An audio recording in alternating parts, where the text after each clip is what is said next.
ఇట్లా ఈ నివాళులతో పాటు మన ముస్లిం యొక్క మైనారిటీ వక్ఫ్ బోర్డు యొక్క సవరణ చట్టంలో మన మోడీ గారు తీసుకునే నిర్ణయాలు సరైనది కాదని మేము దీన్ని ఖండిస్తూ పూర్తిగా అనేక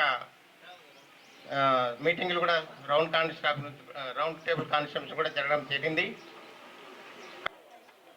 2 seconds మౌనం వహిస్తామని కోరుతున్నాం. ఈరోజు దేశంలో జరిగిన అరాచకాలు ఎట్లున్నాయంటే పహల్గాల్లో అనేది ఒక ఉద్రిక్తమైనటువంటి సమస్య. ఈ సమస్య ఈరోజు పాకిస్తాన్లో చేయడం చాలా దురదృష్టకరమైన విషయం. దీన్ని అన్ని పార్టీలు అన్ని రాజకీయ నాయకులు దీన్ని ఖండించాల్సిన అవసరం ఉంది. ప్రజా సంఘాలు కూడా దీని గురించి చర్చించి ఇటువంటి కార్యక్రమాలు జరగకుండా చేయాల్సిన బాధ్యత మన ప్రభుత్వం తీసుకోవాల్సిన అవసరమైతే ఎంతైనా ఉంది. కాబట్టి దీన్ని నిరసనగా ఈరోజు మేము ఈ ఫంక్షన్లో కూడా చేస్తున్నాము.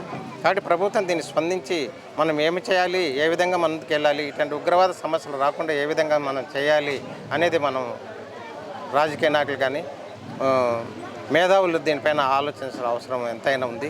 మేధావులు ఊరికే కూర్చుంటే కాదు, ఈ మేధావులు కూడా ఆలోచన చేస్తేనే మన దేశ పురోగతి అనేది ఏంటనేది విషయం ఉంది.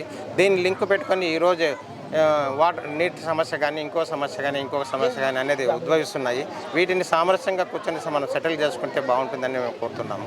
అంతేకాకుండా ఈరోజు ఒక హాఫీజ్ అంటాడు పాకిస్తాన్ వాడు, దుర్మార్గుడు, మీరు నీళ్ళు ఇవ్వకపోతే మీ ప్రాణాలు మేము తీస్తాము. ఎంతమంది ప్రాణాలు తీస్తావు నువ్వు అని ఈరోజు మేము అడుగుతున్నాం. కాబట్టి ఇటువంటి కవ్వింపు చర్యలు చేయకుండా మన ప్రభుత్వము అందరూ కూర్చొని ప్రపంచ దేశాల్లో ఉన్నాయి. ఈరోజు 3వ ప్రపంచ యుద్ధం రాకుండా నివారించవలసిన బాధ్యత అయితే ఉంది. ఇప్పుడు నిన్న జరిగినటువంటి ఆ దేశం యుద్ధం పాకిస్తాన్లో, అదేవిధంగా ఇప్పుడు ఈరోజు మన భారతదేశంలో ఇటువంటి ఉగ్రవాద సంస్థలు లేచి ఇటువంటి హంగామా చేయడం అనేది చాలా దురదృష్టకరమైనది.